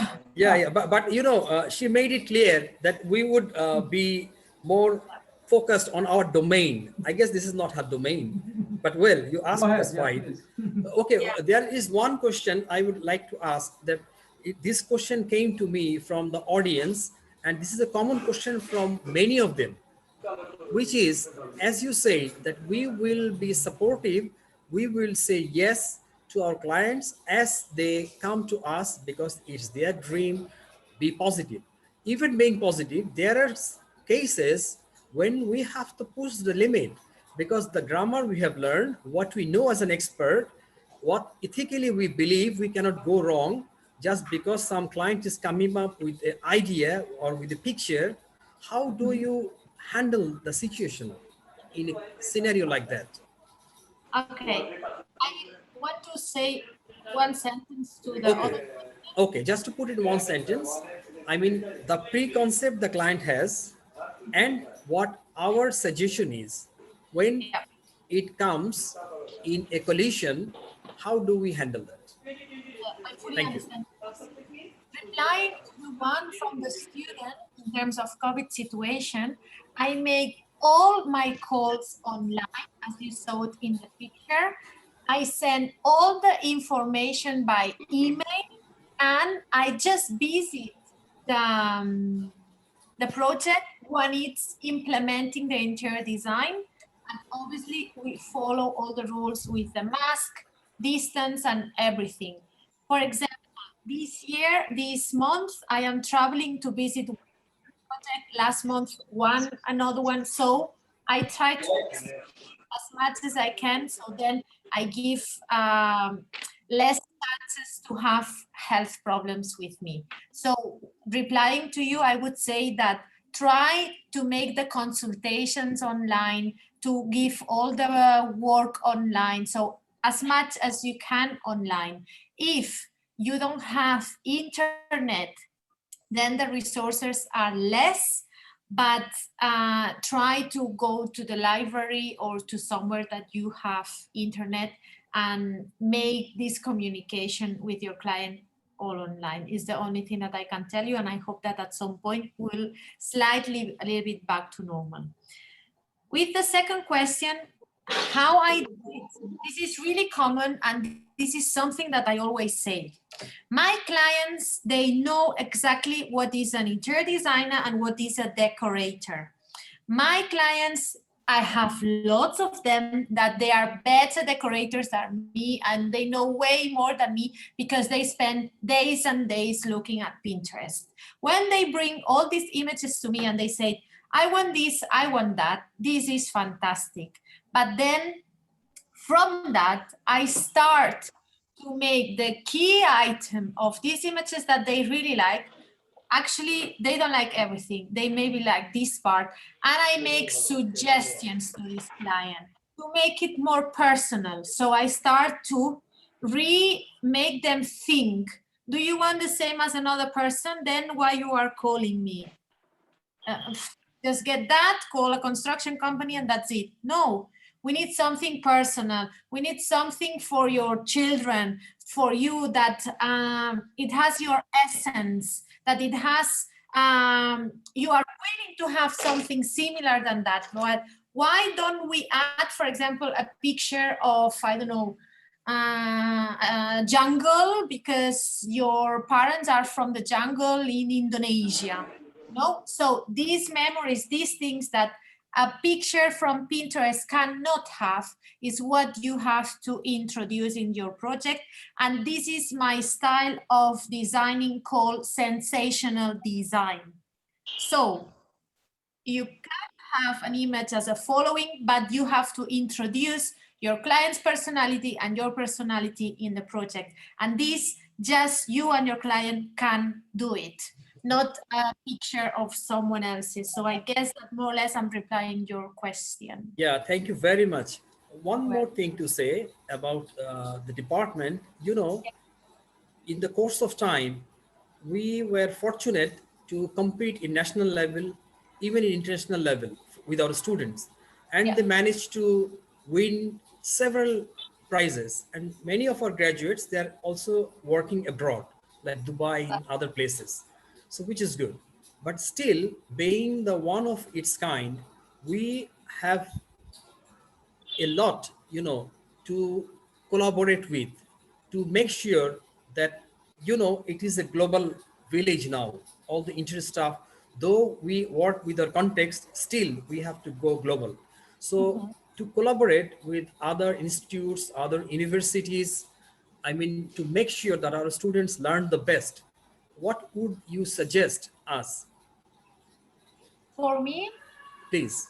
I think it's really important that your students, they keep roots and values clearly, but that they are open-minded and they are aware that apart from the interior design done in Bangladesh, there is like not thousands, but a lot of different styles to be learned, to know about. For example, New Yorker style, Scandinavian style, Indian style, Japanese, Chinese. So there are different key things from different countries to know. Knowing that if you have in your university, that's in my opinion just, in your university you have a subject that is international interior design, and they are trained with all these different styles, and they have webinars with people from all over the world. Brazil, honestly, they have a super specific design there. It's way easier for you to go to university in, I don't know, New York, and say, look, we are doing this in the university and we are willing to exchange students, or to send students there, or to learn how to apply in studios in New York, or, you know, I think it's going to be way easier for that person. Because if I think as a businesswoman, if someone calls me and says, oh, yeah, I studied in Bangladesh. Oh, fantastic. You're so really different of what I do. Yes, but we learned all of that. Is really attractive to know someone that has the knowledge and is able to see a vintage style or industrial style, and they know it. This is really good. And knowing that all these styles, they will be able to make the most difficult style that I love and I try to do, which is called mixing style. So all of them, you introduce it into one. And this is fantastic. So this is the advice that I can give you like a professional. As predominantly we work as a team, as you have seen, this is one webinar that is under a department, but still we are so very fortunate that our chairman is here, our registrar is here, our dean is here. So you can sense the teamwork we have here, which is brilliant. So we would truly love to collaborate, you know, with others to make sure that our students can go global. So we would look forward to your guidance as well as all others. Those will be in contact with us. I guess Arafa is waiting with some questions. Arafa, you have more in your box? Yes, yes, sir, Okay, I good. do. If please, please. Ma'am, every designer has their own style and own signature. So I wanted to know how you incorporate your own signatures in your project and what are those elements for your signature? Just to clear it up, those questions are Like, from the what is your audience. signature Arafa is reading it style? out. Yes, these questions Yeah, are thank you. from the audience. I'm reading it out on their behalf. Yeah, that's really good. Thank you for your work today. Okay, my style, as I said, I just said it 1 minute before. I love mixing. I think it's really important that you introduce in your house, in your office, elements from your life. I think this is a key thing, or elements from your grandma that she gave it to you, and it's extremely ugly, but you love it because it's from your grandma. So this has to be introduced. So how I work it with my clients, I always know these key elements for them, which ones are, or memories that they have, or colors that they like. And then with these elements that they like, colors, patterns, whatever, materials, I introduce it into this mixing. And I make this inspiration, thinking, and I become with the first concept. That this first concept, obviously, it changes and it has an evolution with the client afterwards, because maybe there is something that they prefer to change or that. But yeah, this is the way how I do it. You really have to know your client like spot on. Otherwise, this is a little bit difficult because you are playing with feelings. So yeah, you have to have this connection. Let me just ask how much time we have more. I would say maximum half an hour. Okay, Arafa, can you continue? Yes, sir. Yeah, I got What questions type as well. of- Arafa, go Okay. along Yes, with sir. that. So Then please, I will take the please, privilege. you first. No, please, Arafa. Carry So on, I please. wanted to know that what type of software is Delmo Studio using for 3D design? Is there any specific type of software Delmo Studio is using? Okay, good question. For me, I personally don't make the 3D renders because for me, it takes me a lot of time and I am not the best one. So the way how I do it and how we do it in the studio is we have a regular 2D made with AutoCAD or Vectorworks, and I send it to my colleague and she develops it. The software, we used to work before a lot with AutoCAD and with, how is it called? It doesn't come to me now because as I don't use it, I don't even have it here in this computer. What can you suggest some, Mohidin? Yes, please. Some 3D design software. Oh, Yes. it's like, you know, CAD. Yes, the yes. Max but- that we used to use. Yes. And the ArchiCAD that we used to use.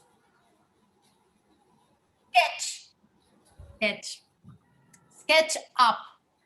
This is one that we used to use used before, but now we progressed slightly more to be able to do this. And this is also, as you can see, around, it's not 100% perfect, but to be able to do that, we have progressed into programs with virtual reality.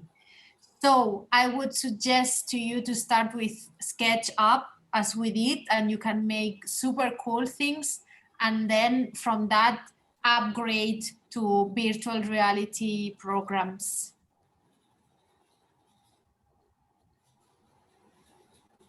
Yeah, Arafa, you have to unmute probably. Yeah. Yeah. So so basically you use SketchUp for your 3D work. Like you used to use SketchUp for your 3D work. Yeah. Okay. Sir, do you have any question? Would you like to? Yeah. One thing, that our audience Sir, was yeah. asking, that is, I mean, how do we actually, okay, because one thing that students used to face, I got 5 questions, which is similar. That is about the adding value of our work.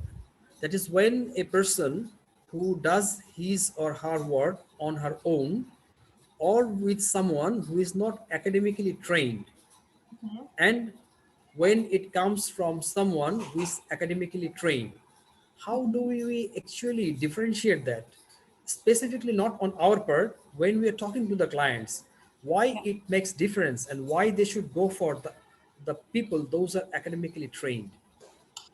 For me, this is extremely reflected into the concept of the project. When you are not, I have clients that they decorate super good, but they are not able to make an interior design project because they are not able to think about a concept, how to reproduce everything, visualize it. We have this lack from God to see the things, even if they are not there. So Right. we have this experience and knowledge that our clients, they see it clearly, because when you generate a concept just for one project specified for this client, there is a lot of work there, a lot of think, a lot of ideas, a lot of inspiration. And this, a person without the knowledge, they are unfortunately not able to do it. So for me, the way to express it to your client is through a good concept. For example, here, I explained to my client, they know how much I love water. They know how much I think it's important to introduce the environment into the project. And this hotel is seaside, it's facing the sea. So when I expressed this concept with these tiles, they were amazed. And at the end of the day, it's like, okay, this is something that you can find maybe in Pinterest, but the concept was the thinking, and the evaluation was the positive. So we need to learn the skill, I guess, to make sure that we can make them understand and make them convinced that, well, we know better. So there is no other alternative than learning and making ourselves skillful. Well, I might add, Mariana started her presentation. The first thing you as an interior designer do is be humble. So if you have an condescending attitude towards your client that you know better, I'm not sure how you're going to manage it. Yeah. Yeah, please. There's a thin line. Yeah, it needs lots of skill to balance it, I guess. It won't happen automatically. We need to work a lot on that. Obviously, now we are facing two different situations, because when you don't have the knowledge and you pretend to have it, or you say to be humble, when I say to be humble in there, maybe now there is a system to set up your lighting that I don't know it, and my client, if I don't know it, will know it. You know, this is the first time that I use that, and I am really excited because it's something new. So they know that I don't know it, but in the other hand, they know that I have used some others, and the type of questions that I have made to the supplier, they also are aware of. So it's this thin line that we are talking, and this balance. So I am humble, saying I haven't used it, but hello, I have done 35 residences with this other one, and I know perfectly how it works. Good. Yeah, do we have any more? Well, there are questions. I am not so sure if we are actually, making Mariona tired, because she's, answering and lecturing for pretty long. We need to be very considerate about that as well. So we are so very thankful. I mean, the way you gave us time, the way you are corresponding with us. So Very well. would you take just one more question? Is that fine? Yeah, I said like 15 minutes more, I'm happy. Okay. In that case, Arafa, how many questions you yet have? You can bring one from there, and last one I will take from the questions that came to me.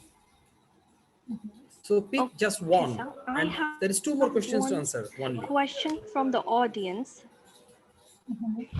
Okay, I will pick a question from the audience, sir. Just a moment, please.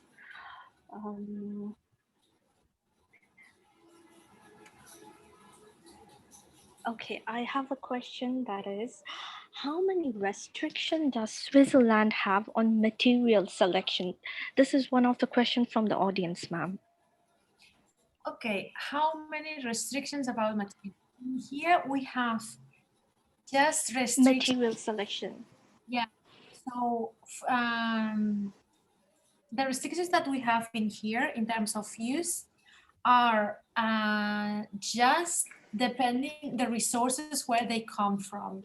So for example, if we are talking about animal, skin animal, or this type of materials, then yes, we have them. Otherwise, in terms of construction, as far as I know, I never had problems with that.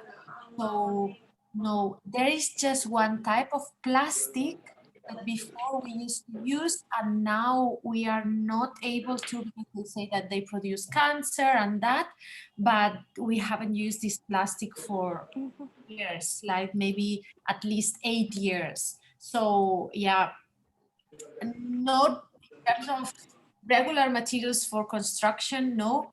Then when it comes with animals, then yes, to import it, and that it's slightly difficult. But in my case, I don't use natural animal skin or animals, natural ones. So everything in terms of skin materials is fake. So I don't face this type of problems. Well, thank you. As we said, we'll be asking you the last question. That so is, does that you yet have? Okay, yeah. please carry on. Carry on. No, I wanted to ask, as you're not using animal, like you have some restrictions, so does this affect your designing? Anyways, is it affecting your designing? Not at all, because we have the fortune of living in 2020, and we are able to produce and to make the replica of every single material now. So if you want to have the same skin of I don't know, a lion, you can have it as a fake one. That's why I don't see the point of using natural one, and I don't use it. So it does not affect at all. Yeah, Mohiddin? Yes, thank you. The last thing, as I told you that I will just go for one, but I will have just a big string attached to that, because I just can't, stop myself asking you that. The first thing is, and the last question that came, being pure about your learning, because as you say, the learning options are abundant nowadays, from the institute, from YouTube, from Google, from people around you, from books. So how do you make sure that your learning is pure. And as I'm not having the privilege to ask you one more question, one thing. Yeah, you can. It's Okay, fine. okay. Is there any possibility we will be eagerly waiting to see you around us, not virtually, but Yes, physically? she will be coming to Bangladesh. When the Wow, wow. So that That's question has fine. been answered. That I know. sounds pretty good. We will be truly delighted to see you, hear from you, and know from you physically. So That would be fantastic. And actually, today, one of my best friends, she called me and she said, I will call you at 6. And I was like, no, because today I'm really busy with webinars and that. And she was saying, Marion, at the end, you will have to go like to Asia for like 3 months and visit all the universities and everything. And I was like, I would love to. I'm looking forward to that. But unfortunately, the COVID is a little bit, we have restrictions. Actually allowed us to come closer. So see the brighter side of it. Yes, yes. In terms of online, definitely. I agree with you. Offline is true that I would really love and to have a lesson with you guys. And I hope that this happen in next year. I look forward for that. Do you have? I forgot your first questions. I'm really oh, sorry. it's fine. It's fine. I'm repeating it. Well, we are eagerly willing to have you with us, so it feels good that you have forgotten the other one. So you have more emphasis on getting to us. That sounds pretty good. Well, that was, learning purity. I mean, as we have so many, options to learn from, how do we, make sure that we are learning the real stuff, the pure thing? How do you filter the knowledge base? Yeah. Thank you for putting it in a better manner. This is also a really good question. So, how do I filter? First of all, I'm not subscribed to all the single companies that I know, but I visit a lot of, I don't know how is it called actually in English now. Like here in Europe, we have massive places where all the companies, they propose, show their companies. I don't know how to, like an exhibition, let's say. Important ones in Frankfurt, the global most important lighting fair is in Frankfurt every 2 years. So, for example, there I learned a lot about it and I follow this exhibition center. Then in Paris and in Milano, we have furniture design and technology. So in these exhibition centers, there is where analyze and where I see. I follow also the magazines that I like, the magazines that they give value information, and I think that they are really cool. And I follow Architonic. Architonic is called. Product probably. Architonic, yeah. Yes, but Architonic, it's for architects and interior designers. And in there, daily, it's where I mentioned that I have emails from them. And every single day, you learn from one company. It can be construction, it can be a material, it can be product, service. So these are in the 3 ways that I learned more. Also, universities. I follow universities that they are doing exhibitions or whatever. They invite me to London, to a lot of different cities that I have.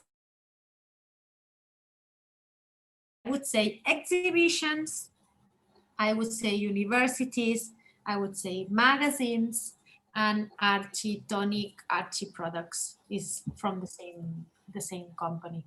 But this is how I make the filter. And normally, if I don't follow a company, if I haven't seen it in one of these exhibitions, or if I have worked with at some point. So you have your own way of getting into things that whether it's proven or not. That's pretty Yeah, cool. That's pretty yeah, cool. yeah.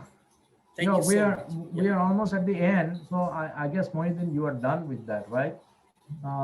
The questions and Yeah, I'm done with the questions. If you have some compliments, you can go forward certainly. with that, please. Yeah, so we are almost there. It's dinner time for most of us. Yeah. But before you say, I just want to say thanks to all the audience that, Yes. they are sticking to your conversation. They're loving it like anything. Please, sir, Abdul Yeah. Masood, please carry on. So let me just be humble and express some sincere words about our engagement today. We are really delighted that you spent the time and took us through the path of interior designer's life and profession. I'm very sure the many of our students who eagerly listen to you learn a lot, and we will have ample opportunities in the future too to collaborate. And my special thanks to all who attended today, specifically our Chairman, Board of Trustees, Professor Mr. Afzal Haq, Dean, Registrar, and students and my colleagues, many of whom I actually couldn't see. But I'm really thankful to everyone for taking the time and participate in this webinar, make it truly lively. Arafa as a student has done a great job. Thank you. Mohideen done a I great am job. so glad, sir, that I got the opportunity. Yeah, Mohideen, thank you. And last of all, but not the least, and of course the first, Mariana, thank you for taking your busy time among your busy schedule and engage ourselves in a lively presentation like that. So Has been priceless. I'm sorry to interrupt you, but I know that you will close down. And I want to also say thank you to all of you guys and also to all the students, because I think it's really important that also I learned things from you. And this is really fantastic. And that's the way I think that we in the sector, we have to work.